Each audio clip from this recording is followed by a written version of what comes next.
Okay, well, welcome everybody to List Building Secrets 2. This is actually a sequel to a previous mentoring session. I actually looked up the number on it. That was number 3, meaning that would have been 13 months ago that it was given.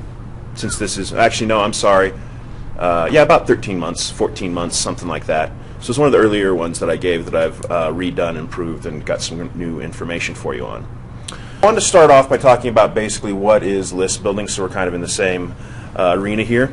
And list building is simply the process of collecting customer data, i.e. your name, birth date, address, phone number, email, and it's for use in your marketing purposes. And then just the handouts that I've given you cover some generic stuff about the session resources you'll be receiving and some other things, but it doesn't contain all the information that I'm going to be going from here, just so you know. There are also different types of lists. I make lists of media contacts, prospects, customers, lost customers, someone that hasn't done business with you in a certain amount of time, snail mail lists for direct mail, email, etc. So there's a lot of different ways you can go about building lists. And just because the primary one that I talk about today is going to be email, since email is one of the low-cost methods, that doesn't mean that you're necessarily limited to that. Is this all with, I mean, can you go kind of tandem with any CRM programs? Oh yeah, CRM goes hand in hand with this. And perfect. For those of you that are unaware, CRM is customer relationship management. That is software that you use to keep track of your relationship with your customers and clients. So that's going to be a very big part of doing this. Now there are some benefits to building your lists. I want to go over some of those real quick. One is lifetime customer value. That's how much value or how much profit a customer is going to be worth to you over the course of the time they do business with you. Now this is a very important number because it guides a lot of your decision making. It tells you how much, for instance, you can pay to get a customer. It tells you, and of course if you can outspend your competition to get a customer, so much the better for you. It gives you predictable income that you can gauge on your business to gauge growth and things, so it's a really powerful number. Howdy John, glad you can make it. It also sets you apart, and in this economy, differentiation is just crucial, I believe. Here's a couple. Well, actually, got some over there. Thank you. And it maintains your customer relationship. List building will give you a better quality of relationship with your customers, and of course, happy customers are going to equal more profits in your pocket. It increases the overall value of your business. So, and as I've said before, customers are really the true value in your business. And so anytime you can make them happy and keep them satisfied, that's going to lead to a longer term value in your business. Customer attrition is something that we all have to deal with. People leave our businesses for a variety of reasons, be it they die, they move away, they choose lower cost providers. There's a lot of reasons why someone would choose to leave a business that may not necessarily have anything to do with the level of service you've given them. So using list building and customer relationship management, you'll have a predictable way of alleviating some of that attrition that you're going to see naturally in your business. And then also it maintains your customer base. Using these strategies, you'll have a very strong customer base that you'll be able to depend on in the future to give you income in your business. And that's really what this. Now, when you're looking at how to build a list, the first thing you want to start off with is the right type of bait. You can kind of look at this like fishing. You know, if you go fishing, you want to use a certain type of bait, be it a worm, power bait, things of that nature. You may want to go off the top or off the bottom, depending on the type of water you're in, the lakes. There's a lot of different things that go into that, and what you really want to think about is what are the fears and concerns of your target market? What are they up at night losing sleep about? These are the things that you want to gear towards providing solutions for. Providing free widgets. A free widget is merely something that you give away that draws someone into your business. Now, these are all important questions because you don't want to waste your time marketing to prospects that have no interest or use for your services. That's just a waste of time. So when building a list, you can look at 2 key media. The first being online media, which is typically done through some type of opt-in. And I think Ron did a great job discussing some of these things because it actually kind of works with what I'm talking about today, and that on your website you should always have an opt-in on your website. This would be, sometimes it's a popover on the front page of your site. If you're a WordPress fellow like I am, I always use the sidebar widgets to put a form a contact form that collects the customer information. And typically how I'll do it is in my website, and if you ever want to drop by at www.afromarketing.net, you can see how I've built list building into my site. On the first page, you can opt into my marketing newsletter. On the side widgets, there's an offer for first chapter of my book. There's a lot of different ways that I offer to collect information by giving out free widgets. And that's like really the starting point. Opt-ins on your website, opt-ins on your About Us page. I wanted to kind of hop in and mention that, but I also didn't want to step on Ron's toes there, that on your About Us page is an excellent place, and there's actually a formula some people follow for the About Us that has 2 or 3 opt-ins on that page. And the key, yes? So that would be, say, for a contents, in a contents aspect, I could say, you know, do you have, like we were saying last week, do you have a fire plan together or a fire escape plan?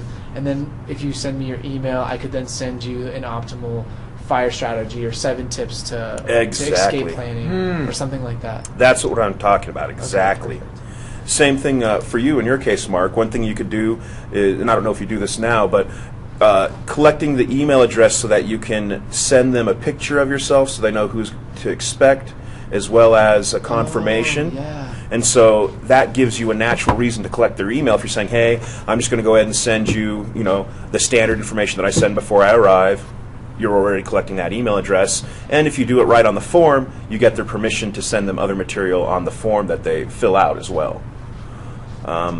You can also slap this stuff on your Facebook page, actually. If you have a business page, there are tabs on there that you can put HTML in. You can actually load a form on there that says, I'll give you this for liking my page, or enter your information and I'll send you a free report. So that's all online type of things you can do. Then offline, certainly if you're in a profession like a chiropractor or someone that has a lot of paperwork to fill out ahead of time, that also might be in your area too. If you have a lot of paperwork that people have to fill out, then slipping in a consent form to communicate with them via email is a great thing to do. If they're already filling out all that information, they won't have any problem filling out a consent for you to market to them, since it's a part of what's expected for them to fill out to use your services. So that's another great way to get it offline. What do you think the most common or best information to get from a free widget? Would it be an email, or do you think like numbers? Maybe you can text them the picture. First, well, there's a different types of lists. So mobile, certainly. Mobile's a little more expensive to communicate in, although it's also becoming one of the more hot types of marketing methods.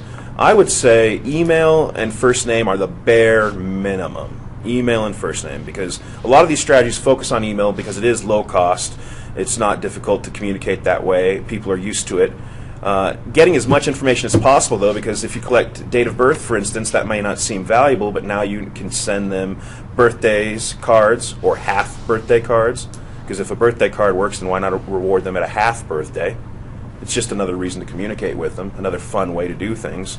So the key for me, bare minimum, is the first name and email, although really if you can get any other information, if you're doing direct mail marketing, then you're going to want that snail mail address. If you're doing mobile marketing, then you might have more of a need for that cell phone number.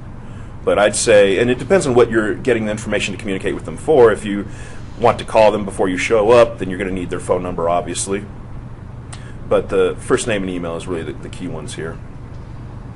You can also use contest boxes and giveaways in non-competing similar businesses. So a chiropractor might team up with a dentist and put his box in their office and share the information that's collected, things of that nature.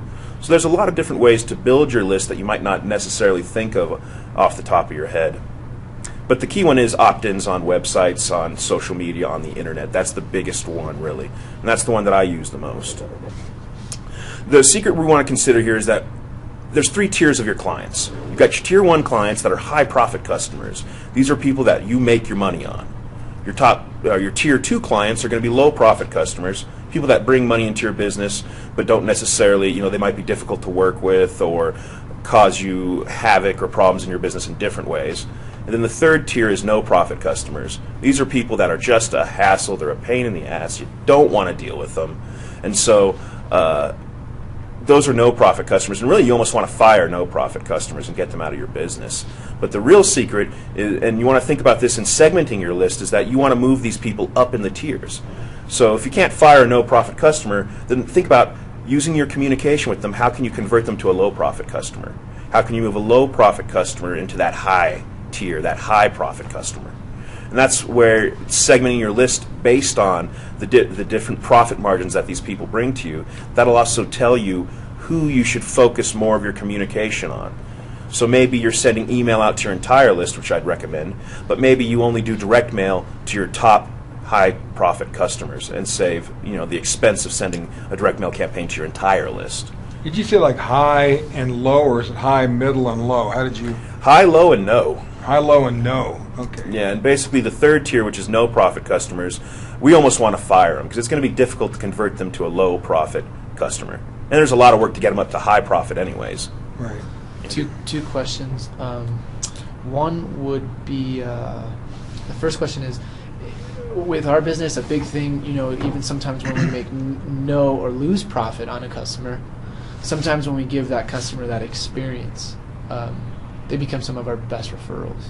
Well, that's certainly something to consider too. Is in the profit margins there, you do want to consider how many referrals they bring in and all of that. Because if you've got someone that you just do the work for free for out of the kindness of your heart, and they're a great referral source, then that kind of does twist the no profit side of things. So when you actually figure out your lifetime customer value, which that's a conversation for another time, but I'd be happy to go over if anyone's interested in that, is that the referrals factor into what your lifetime customer value is. So if your average customer is worth so much dollars to you, but they also refer so much in business, then that actually goes into that equation for the lifetime customer value. Okay. And then secondly, in the CRM, would these be good lists to create, is what you're saying? Kind of a tag? You have a high profit, low profit, and no profit, and then these individuals fit into that category, whether they're personal or you got them through marketing or however you got them, they still just go into that separate you want to keep that information in their notes, not only on the profitability of a given customer, even if it's general, but also last time you communicated with the prospect, last time they bought, how much they've bought, how frequently they buy. I mean, there's all kinds of information you can track that's going to make this much more powerful. And Michael, do you have recommendations on different CRM tools that you've used in the past? I do. Cost? MailChimp is one that I tell people, quite frankly, often to use. I've used it in the past. It's great, and I believe it's free for 500 contacts or less. And can you populate MailChimp with the other data, such as last time you contacted them, any notes from when you had talked to them, or is it primarily just an email distribution? I believe it does allow you to create that, although that's not the primary CRM software I use. I actually purchase software. I figured instead of buying software to use, I'd purchase software and sell it. So I actually have my own proprietary software that I use and then offer to my clients and things. And so that my software allows me to enter specific custom fields that I can put whatever information I want into it. So if I was to buy your software, it would do everything we're talking about here. That's correct. So have you ever heard of Zoho? I haven't heard of Zoho. I know Infusionsoft that you're using is an excellent, it's probably the best CRM tool out there. But it was also one of the most expensive. When I was using it, it was like $5,000 to get started and then a monthly fee, but now I know they've changed it completely. Well, I know they changed that model because my mentor, Dan Kennedy, actually got together with them and told them that they need to change the model, and they did actually change that quite a bit. I don't know where the model is now, but it is definitely more affordable than in the past. Yes. But Infusionsoft is the best on the market, hands down. I struggle with CRM software all the time. I still don't pay for it. I use workarounds via Outlook and other things. And the primary reason why I struggle with it is because it's only as good as what you put in it. You have to sign up to a work of populating it with the data that you want to control, number one. Number two, if there's a monthly fee, it has to seem worth it. And I struggle with this all the time on whether I should sign up and just let it go or not. We just started with a brand new one called Pipeline Manager. And is that MetLife? Is that paid for by MetLife, or do you have to pay for it? If I don't produce enough. Oh, I see. So it's basically tied to your production. As long as I do my job. So ours aren't free. the two that are on the market, one is called Redtail, that's $50 a month. The other one's called Smart Office, and that's $70 a month. What about the Act? And there are proprietary ones for each industry. Yeah. So I know that All Data, I think, is one of the ones that the automotive repair industry uses because it pumps out the numbers on profitability of each job. And I know that there's one separately for chiropractors. And so there's a lot of specific CRMs based on industry needs. And I think that's what the ones you're talking Correct. about are. Is a CRM just a spreadsheet, like a access kind of a thing? I mean, is it something that Spreadsheets can be built? I would say it's No. similar to Access, but you have these customized fields, and it interacts with your clients, and it gives you reminders. For instance, for us, it would give us reminders. When's the last time we met with them? Hey, you need to contact this client to ensure that you're meeting your number of contacts per year. Your meeting notes you would document in there, and then you'd actually upload documents to it, and it basically creates a virtual cloud system for your Office. business, so you can work from anywhere. Yeah. Office assistant. Yeah, and for That's instance, how I would use mine is I recently bought 2.5 million business names from a company. They come in Excel spreadsheet format. So what I will do is I'll take that Excel spreadsheet, I'll slice and dice it, segment the list, look for the businesses I really want to go after, and then I'll upload that into my software. I'll write an email, and then I will set it up to run automatically, and it will send not 2.5 million, because that's a bit much, but I'll probably pick out of there probably 1,000 names or something, maybe, depending, and then it'll individually send that email as though it was sent personal communication from me to them to each one of those people over and over again, automated at whatever time and date of my choosing. And then on top of that, I can then go back into it and see, okay, who clicked on what? Did they click on links? What was my click-through rate? What was my open rate? How many people forwarded it to friends? How many times did they open it? What time did they open it? It's kind of like the NSA of marketing, if you will, all the stuff they've been doing. And what's really cool? I just saw someone just do the other week. I went to a motivational speaking engagement, and the lady had a free, every month you get kind of an inspirational, and text this number to this to this number, text this name to this number, and you text it, and it sends you a link. You click on the link, and it signs you up automatically, and it sends you a video via Infusionsoft straight to your phone. They don't even have to touch it. They just let the program run, and it's a marketing procedure to where they're programming. It's if someone texts this number, this happens. When this happens, this happens. When this happens, they get this video. It's all and they don't automated. even have to touch anything. And they have all my information, my cell phone number, my email, a bunch of stuff. And I was like, this was so clever. How come if this stuff sounds so easy, it's so difficult? I know, it's funny. It's funny when you really think about it, that's too. The problem is really, you hit the nail on the head, and the reason why I've been reluctant is because populate that CRM at some point, and you need to be able to sign up to maintaining it. Well, here's the ironic thing, too. The slide, and of course, you'll be receiving the slides afterwards. I had a little printing problem where I wasn't able to get them today. But 5% of marketers use CRM software. Only 5%. 5%. Wow. So if you think about that, that gives you a ginormous edge on people that aren't using that software if you can learn how to master it in your business. Wow. Now, based off of that also, companies that are good at list building get 50% more sales. 50% more sales. Also, 22% of sales go to the first responder. First person that answers, that returns the phone call, typically gets the sale. And then 22% of people communicate with that list weekly, which is the recommended contact range that I give people, is weekly.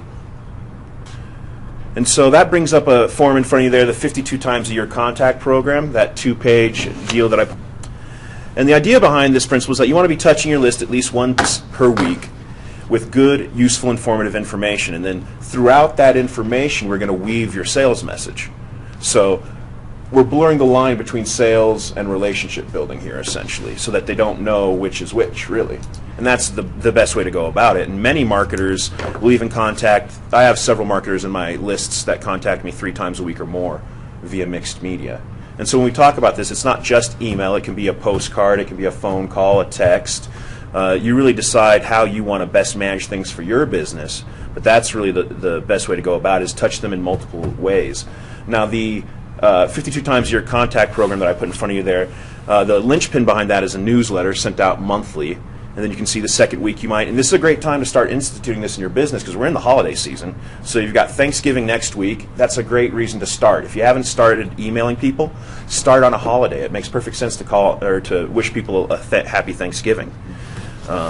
There's also, every month there's like 7 or 8 holidays. There's, Thank Your Secretary Day. There's Talk Like a Pirate Day. There's everything you can think of. If you just Google, a calendar of holidays, you'd be amazed how many real holidays are out there. I keep a link. There's like multiple on certain days. Yeah, exactly. I mean, there are tons of them out there.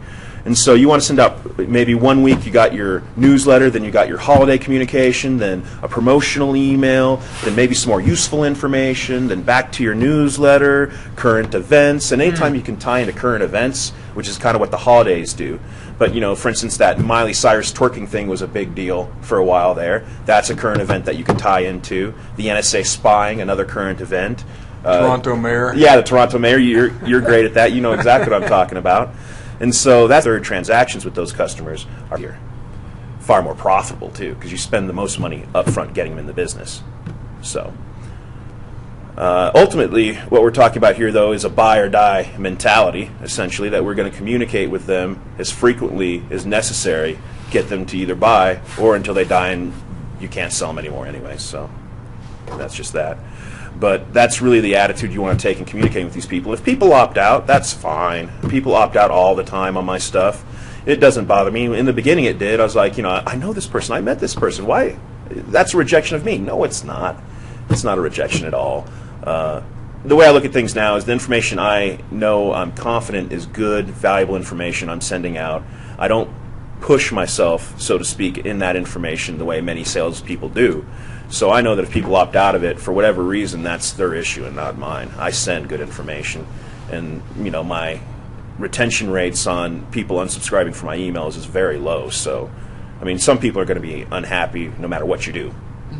How much is too much? I would hazard to say that there's not too much, that there is no too much, unless people You should are sign up for Best Buy. really. They send you like 3 a day. That's too Okay. much. Might be. But, at the same time, Best Buy is not silly. They're not stupid. They've done the research, and they know that that's profitable for them to do it, or they wouldn't be doing it. They're a big company. So it may be too much for me and you, but it's probably not too much for their target market. And maybe we're not their target market. That's very possible. I tend to think image branders, they tend to take a wide approach. They're going after anybody and everybody. But at the same time, a multi-million-dollar company like that, they've tested. They know. They still have their high profit buyers. Exactly. And they know, if they annoy a certain percentage but drive a certain percentage to purchase their products and services, then they're looking at the bottom line.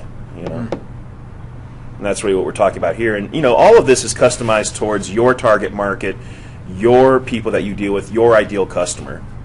And so what might be the perfect communication rate for Best Buy would not be, a good communication rate for contents cleaning. So how do you decide that communication rate? Like you said right here, the 3 tiers: high, low, and no.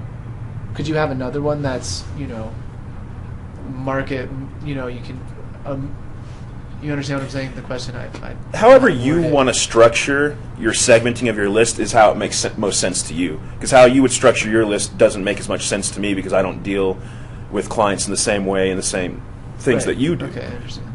And so ultimately that's the beauty of CRM software is you've got all of the information at your fingertips. So if you're seeing your open rates decreasing over time, then you might be communicating more than people care to, or maybe your message is vague and not attracting people to it. If you're having high unsubscribe rates, that'll be another key that you're doing something that's making people not want to listen to your communication. And I'd say high unsubscribe rates would be you're not delivering good, free, useful information. They view your information as sales, and they're opting out of your sales messages. And so CRM software, you can learn a lot from the numbers, and just going into every email you send out and looking, over time what happened with this email, and then compare it to previous ones. And you can also split test where you send. My software allows us too, where you send a certain email to half of the list, a certain email to the other half of the list, and then you can compare who the winner is, and then send that out to the rest of your list. So there's all kinds of things that CRM software allows you to do in testing that really helps you nail down what should I be communicating with. But you can't communicate less than once a month, because every month that goes by that you don't communicate with your list leads to a 10% decreased chance of them doing business with you. So if you haven't sent something to somebody in a year, they're not your client. You might as well pick them out of the yellow pages. So the bare minimum I recommend is once per month, once per week. But like I said, I've got gurus that talk to me 3 times a week without hesitation, And you got to remember some of the stuff you send out. Like, one of the new tactics I've learned recently that I like is people are sending quotes from their books that they've written, which builds them up as like, look, I'm an author. But a certain phrase in the quote is linked to the product that deals with that phrase. So all you're sending them is a good quote. It's maybe 3 lines long, but there's a chance for them to click on that and buy your product that is related to the quote, if that makes sense. So, for instance, I might send out an email quoting how important I think newsletters are, and then I have a link to my newsletter site there. See what I mean? So there's different ways to communicate with people. It doesn't have to be the traditional, hi, this is Mike sending you an email again to give you, yada, yada, yada. So there's a lot of different ways you can communicate, and ultimately, how I learned a lot of how to do good email marketing is I opted into gurus like Matt Fury, Dan Kennedy, Yannick Silver, Lee Miltier. I went up to these people's websites and got on their email list. I signed up, and they send me email all the time, and now I've got hundreds and hundreds of emails from the best copywriters in the country selling their products and services to me, which I can then go back through and say, I like that idea, I'm going to take that idea. I like that phrasing, I'm going to take that phrasing. And not that you copy any one email, but if you pull from 10 emails, or if you pull from one email, it's plagiarism. If you pull from 10 emails, it's research. And so really having that idea and designing your marketing, because obviously it could seem daunting coming up with 52 messages to send people. However, if you've already got a swipe file of 1,000 emails, it becomes a lot easier. And you can just kind of select which one you want to send off. Yeah, like I think about, for instance, what's the topic I want to talk about? Then I'll go through all, some of the emails from gurus related to that, and then I'll be like, I like that. I like that approach. I like that idea. And then I'll combine it with my own marketing, my own things that I've said in the past, because everything I do is repurposed and boilerplated. None of my work is ever wasted. It'll be used eventually for something. Could you create templates for seasonal? Say, now we're going into the holidays, you can create a holiday template so that the next time the holidays run around, you just have to update it a little bit, and then you can just resend that off since it's been a year. Yep. Who remembers my Christmas email from last year? I know. Don't? Okay. Well, you're in for a surprise. It's the same. Oh, it's going to be slightly changed, maybe a few words, but I'm sending out my Christmas email from last year, and it is hilarious. I'm not going to ruin the surprise, but you'll want to feel free to snag that email when I send it out. You'll know it when you see it, and feel free to snag that and use it for your own purposes. But I have a standard Christmas email and a standard New Year's email that I send out every year that's roughly the same, but edited. So you'll like that. Moving on, since we're dealing with a lot of email communication here, we have to be aware of the CAN-SPAM Act, which is the act that the government published in 2003 that governs email communication. And we're going to move a little quicker. We need to be out of here on time. But the 10 details in the law that you need to be aware of. I'm not going to go over them all now. You will receive slides of this presentation, so you won't have to take notes of all of it. But the key thing to remember is don't use misleading subject lines. All of your email must have a snail mail address in it. If you don't have prior affirmative consent, is what it's called, prior affirmative consent, you must notify them that it is an advertisement in the email. You must include an unsubscribe link. You just do this to comply with the law. Handle all unsubscribes within a 10-day window. If you're on CRM software, the software does that all automatically for you. Don't harvest emails using automation. In other words, people creating scripts that troll the internet and suck out the email addresses and give them to you. That's illegal, obviously. And you can't share an email address of an unsubscribed contact with anyone that would want to email them. Ooh. So keep that in mind. Can't do what now? If someone unsubscribes, meaning they say, I don't want your communication anymore, you can't turn around and give that email address to somebody else to then contact them because they are unsubscribed. Gotcha. So you're basically resubscribing them by giving it to someone else. Because now you'd have marketers, oh, you unsubscribed? Here you go. You know, give it to their friend Bill. Hey, you unsubscribe? Bob. Yeah. You know, I mean. Okay. Now, some quick strategies to get the most out of your email. These are some really great tricks that your open rates. The biggest thing is the subject line. The most important part of any advertising piece is the headline. For emails, that's your subject line. So using odd numbers, for instance, why he paid Google $524,834.21. Question marks. Twitter owns Facebook. Percentages. 87% of business owners make this simple mistake. These are all different types of headlines that will draw attention based on the differences from standard communication, essentially. Personal pronouns, using a lot of you, your, things like that. Scarcity, third and final notice, and these are just different headlines that you can use to attract people to open your emails. And since it is the subject line is your headline, it's going to be the most important part of the entire email, hands down. Negative subject lines, I've used this before. Don't take it personally, but ... Well, you know, that kind of just leads you to be like, well, what are they saying? You know. So these are just ways to get people to open your emails more consistently, more effectively than how they have in the past. Big one, testing different platforms. More and more, as Ron discussed today, email is being viewed on mobile devices, so your website should be mobile compatible as well as your email communication.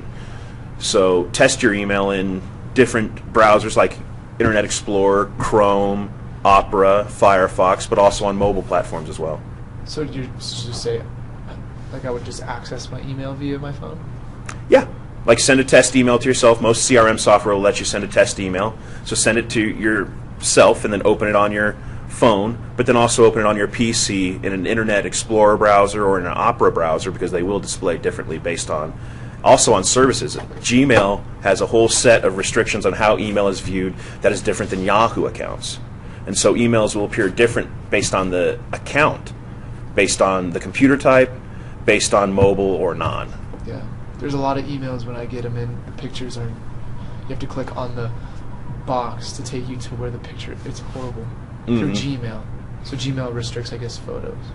Most software does restrict photos nowadays because of the danger of viruses, but you can turn that off. But oftentimes, attachments like that and photos can lead to security vulnerabilities. So a lot of that's automatically turned off. But you can turn it back on, too. You don't want to do that, though, right? I do. I mean, I'm just not... I mean, I know when the Nigerian prince sends me an email not to open it, but beyond that, I mean, I don't really think that there's a lot of people trying to hack me via... And I don't open suspicious email whatsoever, so I never really have a problem with that. Okay.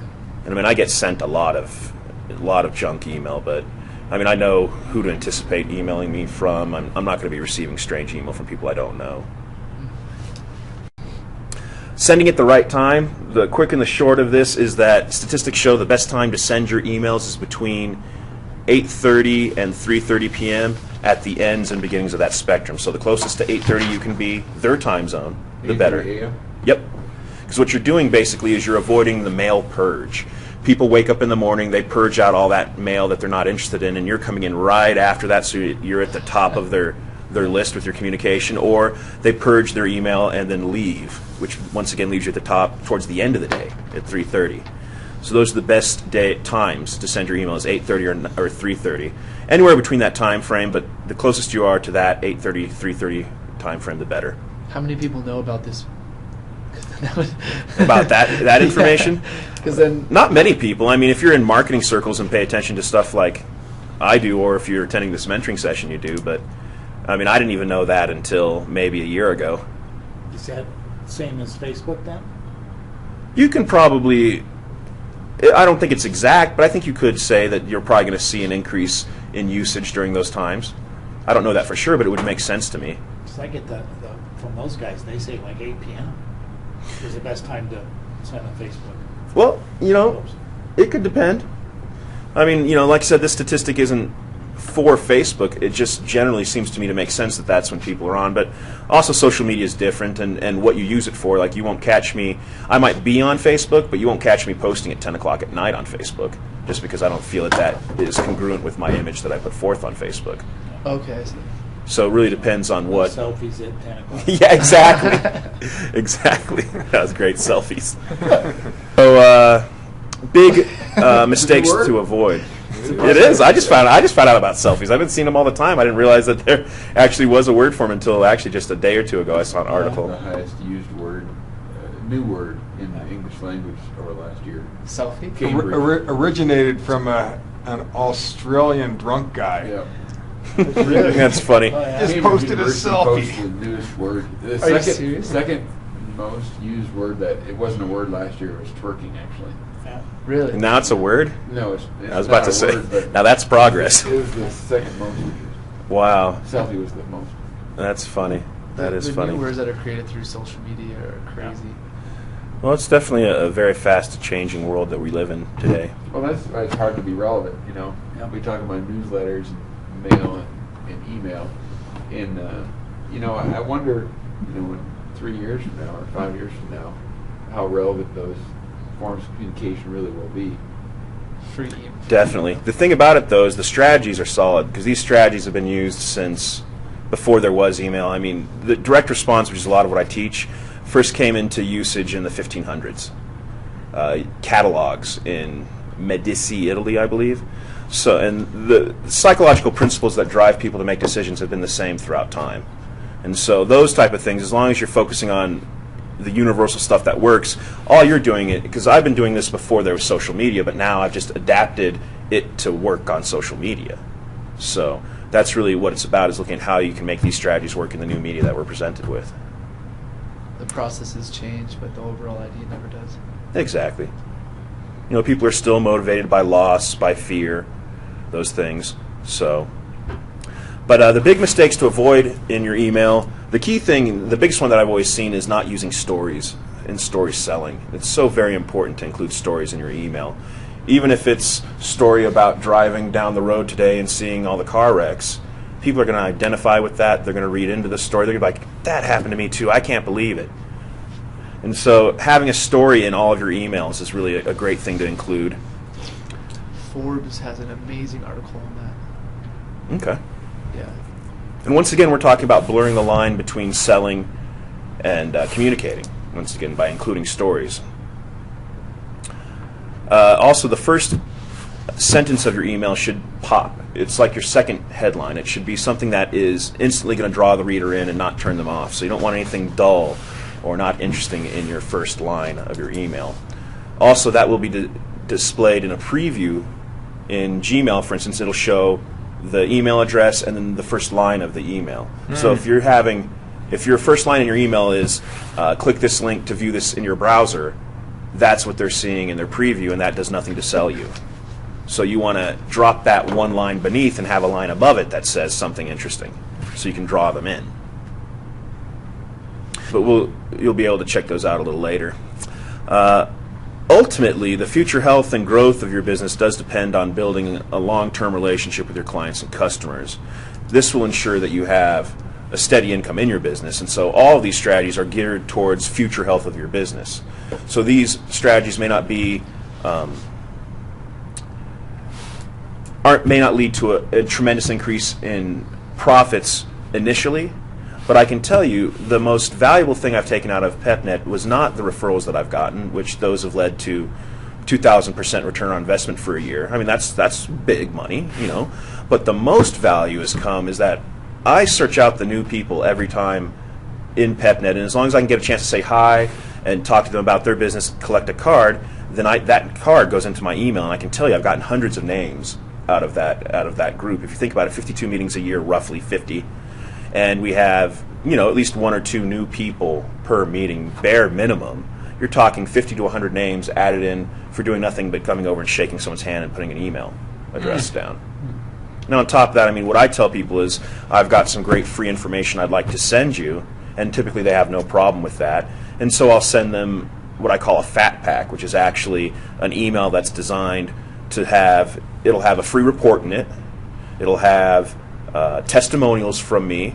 It'll have links to my websites. It'll have other information that I feel, maybe a list of my products and services, stuff they need to make a buying decision, but also stuff that demonstrates my capabilities and gives them information they can use. And when designing a free report, too, keep in mind that a free report doesn't have to be, people tend to think of it as free, useful information. It is, but really a free report is a sales letter for you or your business. That's what it is. And so the one I send people is my 7-step blueprint to marketing and sales success. What is that? That's the 7 things you need to do to have a good direct response ad. That's great information. Most people don't know you should have testimonials, you should have headlines, you should have bullet points. They don't know that, but in reality what I'm selling them on is my type of marketing and why it works and why it's different than the marketing they've been doing. So they get great information out of it, but really I'm just pitching them on my services. That's difficult for restoration. People don't usually, I'll order 1 flood this month. No, that's not how it works. So Yeah. But that's all referrals, though. It just keeps you in have their to mind. you have to keep the name there. Top of mind consciousness is what that is. So your referral base would probably be all us insurance agents. Yeah, I'm keeping my eye on you. I'm just kidding, but no, really. I'm personally hoping I have to for a whole lot. Now I know we're coming up pretty much on 5 minutes here left in the presentation until we need to get on the road. Were there any other questions that people had about maybe tying this information specifically to your situation and your business? I was speaking with someone in the CRM, and they said one of the most important lists that they feel is, or one of the most important things they feel in their CRM program is the referrals tab, to see where your referrals are coming in from. You find, you can log, say, I have insurance agents, and then I have homeowners, and then I have carpet cleaners, and then I have plumbers, and you do the referrals tab. You can go back and see, okay, I had 100 referrals from a carpet cleaners, or I had 300 referrals from homeowners, and going through that, you can then see what is the most, or where's the best place to invest your time. Definitely. Do you feel like that's the most important tab, or do you think there would be another tab that you feel is as important, or if not more important than that? Well, I would think, keeping track of referrals, and different CRM does it different ways. For mine, I just have a field that I enter in that data into. But certainly tracking referrals, anything you measure will improve. And so measuring how many referrals and where they're coming from is definitely a smart thing to do in your business, so that you can also reward them for bringing you in the business. My software also does things like it'll have a send a friend option in it, which is not exactly referral, but it does allow you to track if people are forwarding your emails to other people. And it also gives you their email address, I believe. I need to double check that, but that's a great one also. But for me, the key things I like to focus on are click-throughs. What are people clicking on, and what are they buying? What are they doing? And you track that on your website. I track that in my software. It'll tell me every email that's sent out, what the click-through rate was, what the unsubscribe rate was, what the open rate. And the key statistics I pay attention are click-through and open. Okay, click-through means what? It means that it tracks they clicked on a link. So if I send out an email about my business, in a typical email for me, there'll be AfroMarketing.net in there that you can click on. It'll take you to my site. There'll be an AfroNewsletter.com that you can click on, takes you to the site. But then there'll also be some action I'm asking you to take. Purchase this product. You click on the link, it takes you to the sales page. And so the software tracks each click, how many times they clicked, when they clicked, and that information tells you how engaged people are with your communication. Okay. So if you're sending out emails that get no click-throughs and no open rate, and by the way, the industry standard open rate is 15%. Recently in stuff I've been doing, I've been getting about 22, which is great. That's 50% above industry standard. But just so you know, 15% is what you're likely to get on your communication, which also means building that list more and more consistently. That's open rate. 15% open rate. Yeah, 15% Okay. open rate is industry standard. So that means that they read through, they saw that. They blue opened your line, email. They opened your, and that's the key thing. Nothing happens until they open that email. If they don't open the email, it's useless. And that's why your subject lines are so important, because that's the only thing you have to get them to open your email. And then what draws their mind down to the next or the next or the next. Okay. Which is why it's so important to have the first line of your email be something powerful. So you've got to have a powerful subject line that gets them to open it. Then you've got to have a powerful first line that gets them to read the rest of it. So, getting it opened is huge, But once again, if nobody clicks through and does anything with it, Is it best to use pictures or not on an email? yes and no. I like to use pictures in there, and there's some ways you can do it where they're embedded pictures so that they'll display automatically, and other ones where they have to click on them. I say using pictures, I think, is just really important because it's important to convey that they're doing business with a person, and once again, relationship. We're building relationships here. So an embedded picture as opposed to an attached picture? Or Yeah, what? exactly. And my software has options for this as well, but you want to keep your attachments on emails limited unless you're communicating with people that trust you implicitly, because that automatically gets people wondering, oh, is that a virus? They say Just to understand, let's say John sent me an email, and he has his picture of him and Wanda or something at the bottom. Well, are those going to show then in every service? I mean, are those embedded pictures? What he would do, or would those be attachments? I tend to say attachments, but once again, it depends, and it's that cross-browser mobile platform capability thing where it might display just fine in Yahoo, but the Gmail it doesn't, and then plus you've got text and HTML. Like I have all of my emails set automatically to text. That also reduces the dangers of someone slipping an HTML link or something that I don't want to deal with past me. So there's just so many factors in that. It's difficult to say exactly. It depends on what service and the software. So what I'm saying is, if you embed a picture, it's going to show. yeah, right? either an empty box or the picture. None of it's 100%, because once again, it depends on a variety of factors from different companies. But yeah, that's the best, safest way to go about it. And even, because Does embed just mean to put in the text, or is it a special thing you do to embed them? well, for me, it's an option that I click in my email software. It's got a little tick there that says embed images as part of the message, and I just click that, and it goes out. Okay. But it really is, it depends on a lot of different factors, honestly. All right. But using pictures, I mean, typically the worst thing that'll happen is that they don't display, typically what I've seen, as embedded, and they have to click on it. Well, my original question is it good to attract attention with pictures on that first touch email, or is it better to keep it like you with your fat pack? Mm-hmm. I mean, that's your first touch to these people, right? Yeah. I mean, what have you seen? On mine, I don't use images in my first touch. I use images throughout my newsletter and in special occasions.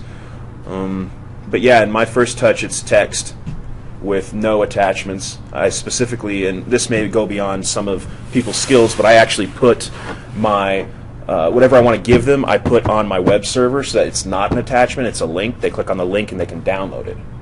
But I don't actually attach it to the email, because then that it lengthens send time. Because if I'm sending the same email to 1,000 people and I send attachments in it, then that attachment has to be sent to each of those people. It's more data, longer send times. But if you have it as a link, then people don't have to fear that there's something wrong with it, and if they want to click on it, they can. If they don't, and it won't trip certain other things. I heard that if you know how you're scrolling down a wall on Facebook, you can just go down that wall and you just scroll, and it's going past thousands of comments and whatnot. They say that to add a picture, you're, I think, 80% more likely to get someone to stop and click on it. Yeah, Like an pictures on enormous Facebook is huge. Huge. And since the timeline transition, they're more important than ever. Yeah, enormous jump in reading. Well, I know we're a little over time. I'm going to close things out real quick with this quote, though, which I thought was interesting based on what John said. Let's see. Rather than sitting at a trade show table for hours on end or setting up a display in hopes that targeted customers will complete a form, you can have leads generated and sent to you using the technology of the internet. And so all that quote shows to me, that's Laura Lake from About.com. But that just shows that the old ways were sitting down and doing trade shows, and not that those don't have relevance, because I just did an expo just 2 weeks ago. But there's new ways to do things, and we don't necessarily have to stick with the old ways. We just have to adapt the old ways to the new ways. Thank you very much.